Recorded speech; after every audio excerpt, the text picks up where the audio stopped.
I attempted a hardcore Nuzlocke of Pokemon Diamond with fighting types only. The only Pokemon I can use are the first fighting type Pokemon I find in an area, and if they faint, I can't use them anymore. The rest of the hardcore Nuzlocke rules are shown here and in the description below. Make sure you like the video, and if you enjoy Pokemon content like this, subscribe. Plus, if you got any challenge ideas for future videos, leave your suggestion in the comments. Anyway, let's play some Pokemon already. I'm sure you've already guessed what starter I'll be choosing. Chimchar isn't a fighting type yet, but I will be able to evolve him before the first gym's level cap, so we'll be able to use him then. Before that though, we get our first team member, Machop, on Route 207. I take my two team members back to Route 202 to get some EV training done. I'll be training Machop in attack and speed, and Monferno will be trained in just speed for now. I have another plan in mind for him. Now that we're properly trained up, it's time to take on our first gym against Roark.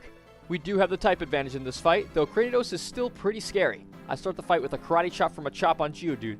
He takes about 2/3 damage and then sets up Stealth Rocks. Doesn't matter to me. I have no intention of swapping anytime soon.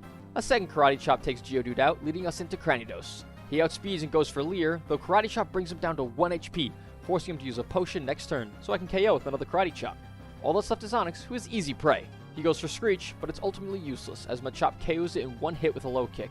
1 down, 7 to go. We have a small scuffle with Team Galactic on our way through Jubilife City, and while on the Ravage path, I get a TM for Rock Tomb. This will be a great way of dealing with flying types, so I teach the move to Machop. This will come in handy in our next major fight against Mars at the Valley Windworks. She leads Zubat, who uses Leech Life for a single point of HP.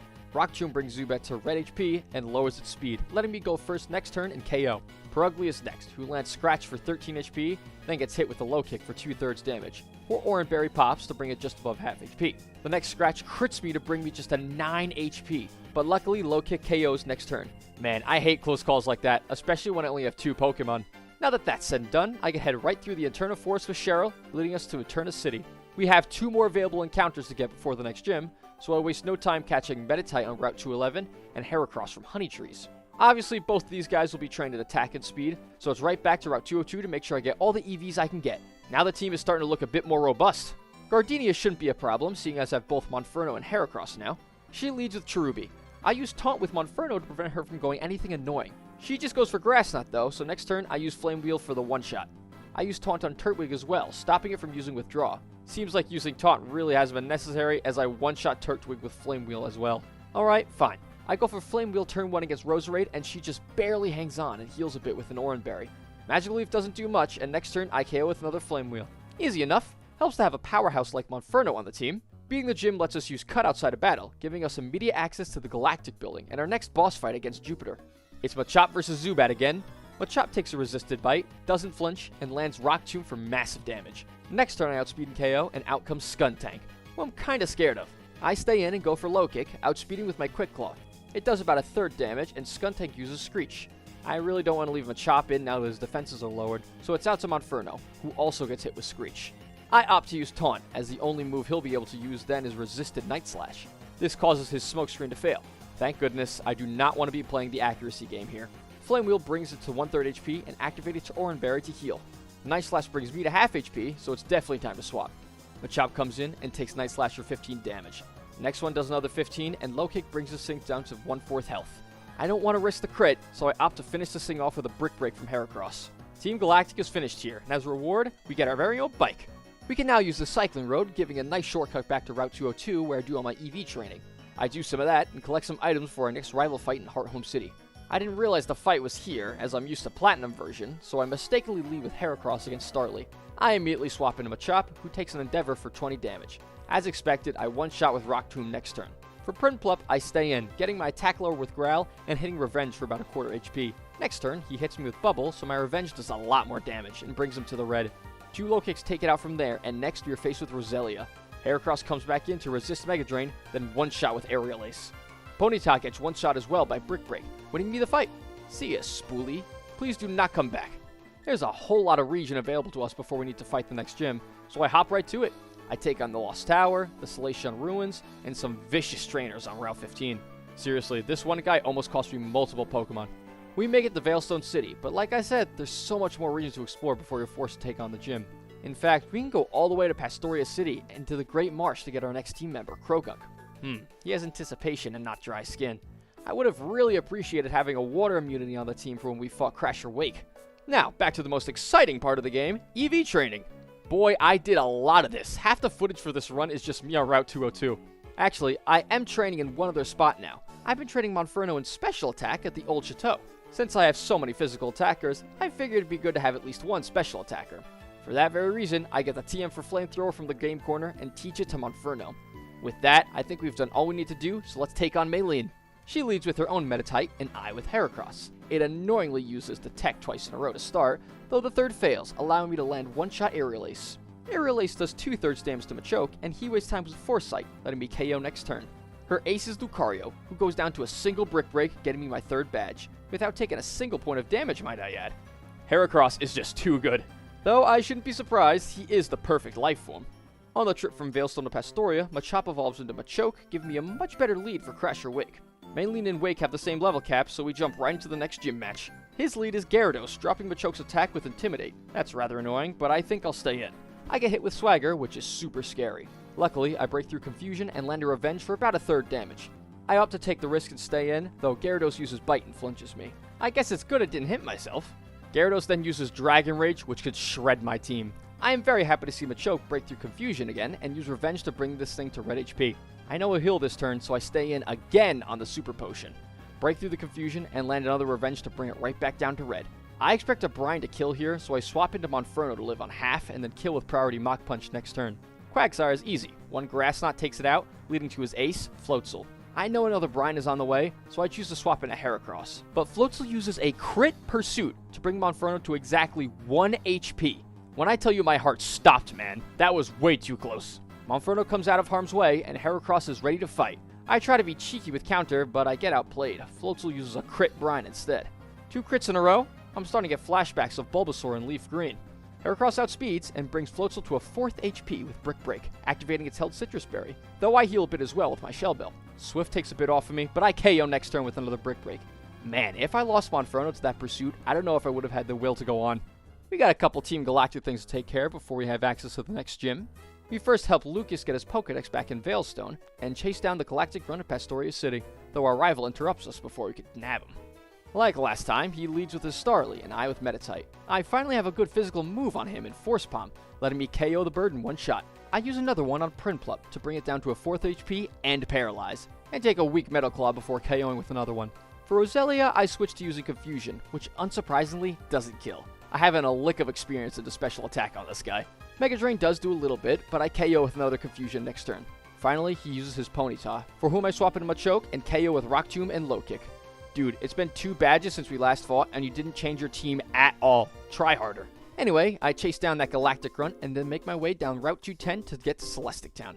After taking on one more Grunt, we now have Surf. I still need the next gym badge before I can use it though, so I need to head back to Hearthome to take on Fantina. Before I go, I evolve Monferno into Infernape. Man, this thing is a total powerhouse. I'm super happy I leaned into special attack on this guy. I do a bit more EV training on the rest of the squad as well. It never hurts to... No way, I just found a shiny Bidoof in the middle of a challenge.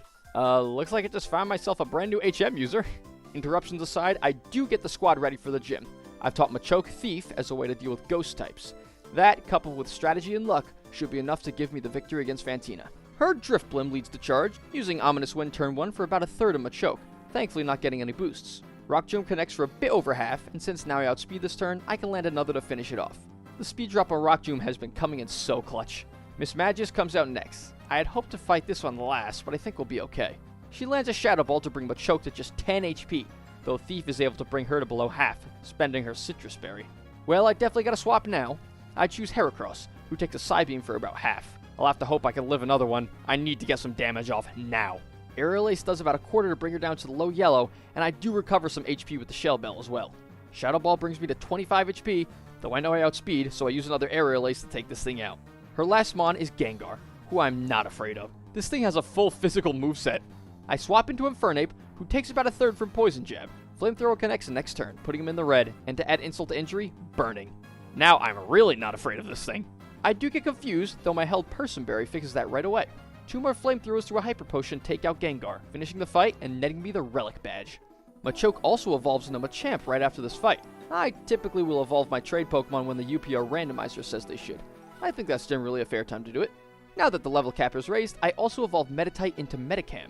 This thing is a total beast. He has the highest attack stat on the team. Now we have access to Kanalave City, where our next rival fight awaits us. Seems Spoolie finally evolved his Starly into Staravia. I start with Machamp for this lead.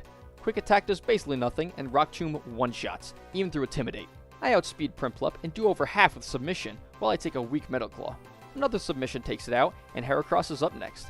I swap into Infernape, who takes half from Aerial Ace. Luckily, I know I can one-shot with Flamethrower. See ya, Heracross! Likewise, Ponyta goes down to 1 close combat, and Roselia to 1 more Flamethrower. We could take on the gym now, however, there is 1 more fighting Pokemon in the game that we can now get. We take the ship to Iron Island, where we meet Riley. After teaming up with him to take out Team Galactic, he awards us with an egg that hatches into Riolu. I'll be training Riolu in speed and special attack.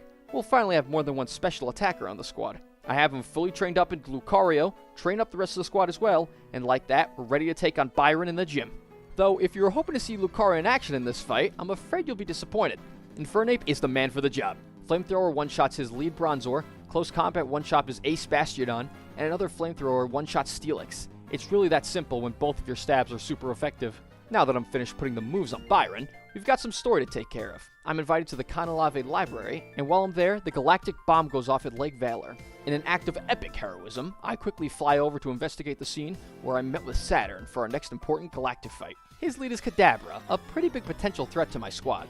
My fears are put to rest as Infernape lands a powerful Flamethrower to put it down. I hit another one on Toxicroak, bringing it down to the red, activating the Citrus Berry. He lands a resisted Feint Attack, which I do not understand. I swear, this AI purposely goes for the weaker move half the time.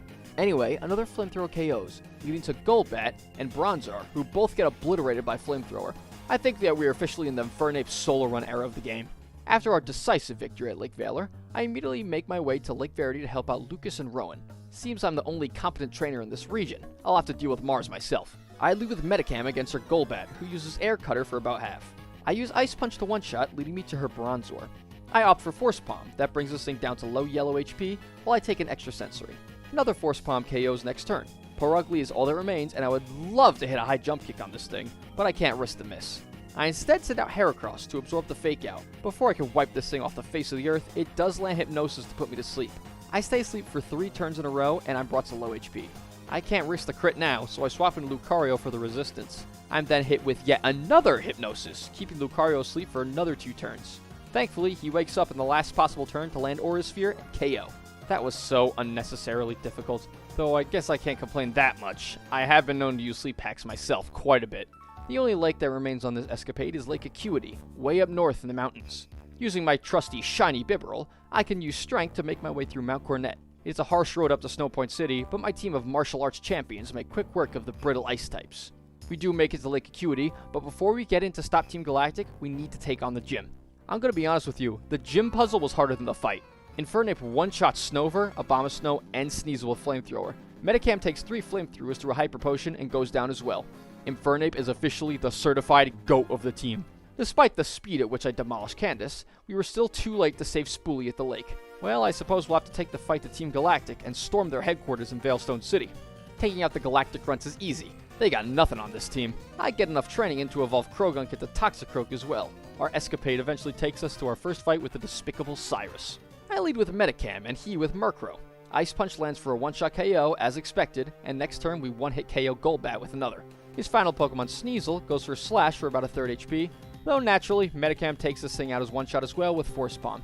Well, as imposing as Cyrus is, his team is absolutely laughable against Metacam, especially with Ice Punch. Well, we still have one more fight here in Galactic HQ before we can free the Lake Trio, our last fight against Saturn. I lead with Lucario against his Kadabra, landing Dark Pulse for a one-hit KO. Dark Pulse is a level 1 relearn move, which comes in extremely handy on a team like this that is severely weak to Psychic. His second mon is Toxicroak. I don't want to get hit with a Brick Break, so I swap right into Heracross, who resists an X-Scissor for just 16 HP. There it is again! Toxicroak could have used Brick Break for super effective damage on Lucario, but instead it chose to go for quad-resisted X-Scissor. I swear, the AI doesn't ever do this in Platinum. Am I going crazy? Anyway, Aerial Ace connects, bringing this thing into red HP and activating the Citrus Berry. He lands a crit Brick Break to bring Heracross into yellow HP, but the next Aerial Ace kills. Bronzor is all that remains for whom I swap into the GOAT Infernape. He gets a Confuser off, making me hit myself the next turn, and allowing him to land extra sensory. I play some real risky business here, and try again, and I'm lucky enough to break through and KO with Flamethrower. After the beatdown I just put on Team Galactic, I can now set the legendary Pokemon free. There's nothing left to be done here in Veilstone. The final step to stopping Team Galactic for good is to follow Cyrus on Mount Coronet to the Spear Pillar. It's a pretty nasty trip up, though it's light work for a shiny Bibarel. With my team, we navigate through the caves, trek through the snow, and blow through the grunts. We emerge in Spear Pillar just in time to see Cyrus summon Dialga, as well as some sick Christmas lights in the sky. But before we can put a stop to this holiday cheer, we gotta get past both Mars and Jupiter. Bring it on! Oh, and I guess we have Spoolie's help too. I lead with my Metacam, Spoolie with his Munchlack, and our opponents both with Bronzors. I go for Force Palm, and they both go for Reflect and Light Screen respectively. Munchlack does basically nothing the whole time, so I'm not going to mention him again. And though the Force Palm takes out Jupiter's Bronzor, and Mars go for Exosensory on Munchlax. I love when they don't go for me. Jupiter replaces her Bronzor with Golbat, who I immediately KO in one hit with Ice Punch. Mars once again goes for Munchlax, preserving my HP. Skuntank is the last of Jupiter's Pokemon, who I land a high jump kick on, which doesn't kill due to Reflect. Skuntank fires off a Poison Jab at Munchlax, and Metacam is finally hit with an Extrasensory from Bronzor. Munchlax does do something useful here. He's using Screech on Skuntank to lower its defense. This lets me KO with a Force Palm next turn, making this a 2-on-1 battle. Mars is in really big trouble now. The Light Screen and Reflect wear off, and Spoolie sends out a semi-useful Pokemon. Force Palm kills in one shot, bringing us to yet another Golbat, who, you guessed it, dies to Ice Punch. Perugly is able to outspeed and land a Slash on Metacam. I am always surprised how fast this thing is, though it is quickly put down by a single Force Palm. We exit the battle victorious and bear witness to Dialga and its power, and the Lake Trio interfering, setting Dialga free. This is really upsetting Cyrus, so let's kick him while he's down. I'm stuck with the same lead in Metacam, though that might not be so bad as he leads Honchkrow. I let loose my patented Ice Punch, which I'm pleasantly surprised to see one-shot. Crobat is second, he uses Bite the first time, flinching me. All good, we can try again next turn.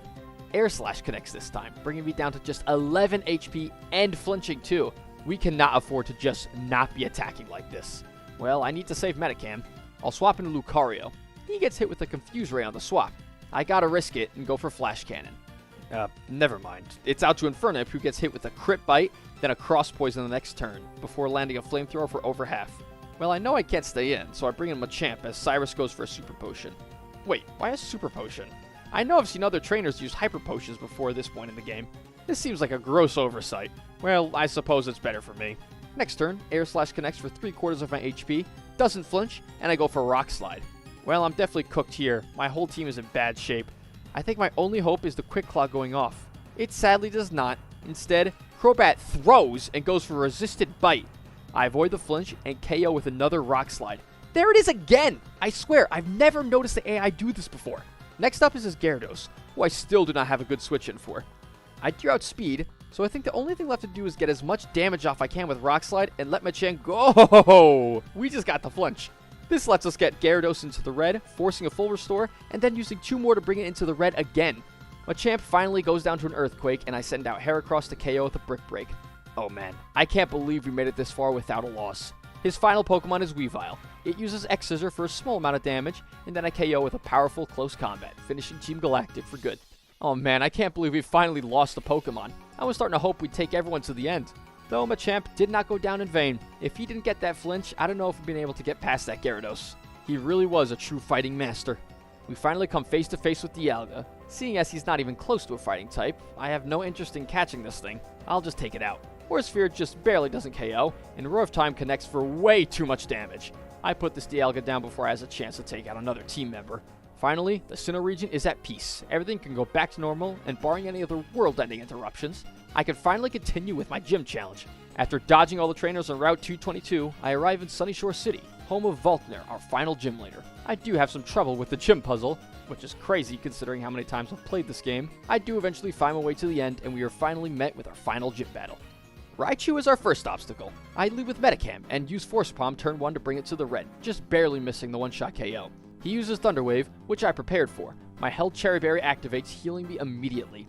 Obviously, next turn he uses a Hyper Potion, and a second Force Palm brings him right back down to red HP. I use Psychic to finish it off, to make sure I don't get paralyzed by static, leading us to Luxray. Luckily, this one doesn't have Intimidate, so I can just fire off a high jump kick to KO in one shot. Ambipom is next, who uses Nasty Plot turn 1. This setup is put down quickly by yet another one-shot from Metacam, who uses Force Palm. His final Pokemon is Octillery. I outspeed and use Force Palm, and get the paralysis. Octillery just hits Bullet Seed for 12 HP, so I'm free to just Force Palm next turn to KO and collect my final gym badge. We get the HM for Waterfall from Jasmine, and now that we have the gym badge, we can use it outside of battle to scale the waterfall on Route 223. It's time to make the trek through Victory Road In my opinion, this is the most annoying victory road in the series. In order to fully traverse the area, you need Rock Climb, Rock Smash, Strength, Surf, and Waterfall all at the same time. I can't even get around with a fully decked out HM Slave. Anyway, after much pushing and climbing, I emerge to the other side, and it's time to take on the Elite Four. But Bill, you ask, isn't there one more rival fight before the Elite Four? The answer to that question is yes, but it was the only fight of the run that I accidentally didn't record. How annoying. We nearly made it the whole run without any technical difficulties. Well, just picture Metacam one-shotting a bunch of Pokemon. That's probably pretty close to how it happened, if I remember.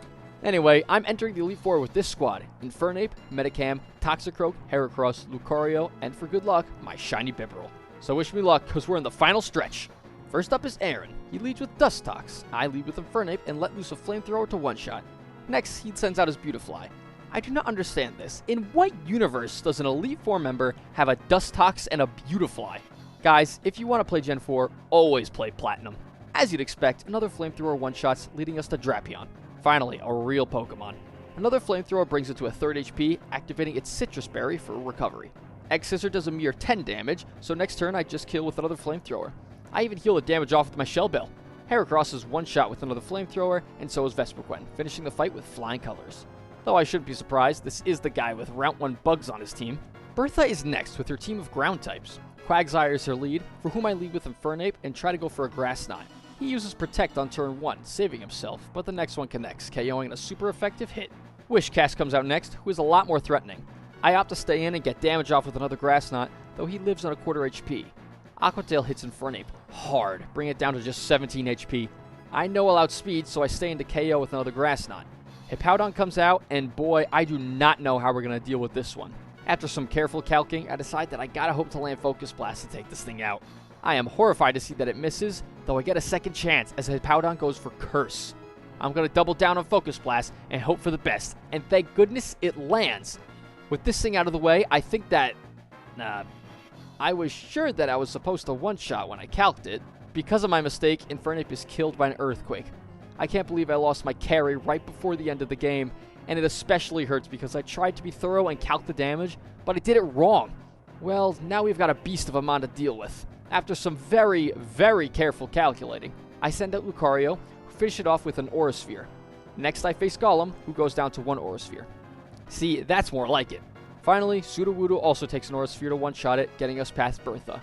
But at what cost? We lost our GOAT. Maybe we'll see him again one day after some training from King Kai. Time to fight Flint. He leads with his Rapidash, and I with Metacam. I try and go for Force Palm, though Rapidash jumps up to go for Bounce. Nothing I have appreciates that hit, so I'm forced to stay in, and we brought down to 35 HP. I land a Drain Punch right after that hit, which allows me to recover back above half. Even with the recovery, Metacam can't take another hit like that. I swap Toxicroak in, and he gets hit with a nasty Flare Blitz that brings him down to 49 HP. I try and land a Sucker Punch to take this thing out, but I forget that Flint has heals, so I waste a turn while he uses a full restore. I try for another Sucker Punch, and it fails again when the Rapidash uses Sunny Day. The third one finally hits, doing about a third before Toxicroak is killed by another Flare Blitz. If I didn't fail those suckers, I bet I could have taken this thing down with Toxicroak. I cannot keep making misplays like this. Lucario comes in to hopefully get the revenge kill. I outspeed and land Aura Sphere, which thankfully KOs. In comes Infernape. I know firsthand what this thing could do to me. I need to play this very carefully. I elect to swap in a Heracross on the chance that it goes for a fighting move instead of a fire move. Somehow this works, as I get hit with a Mach Punch for 17 damage. This AI is confusing to no end.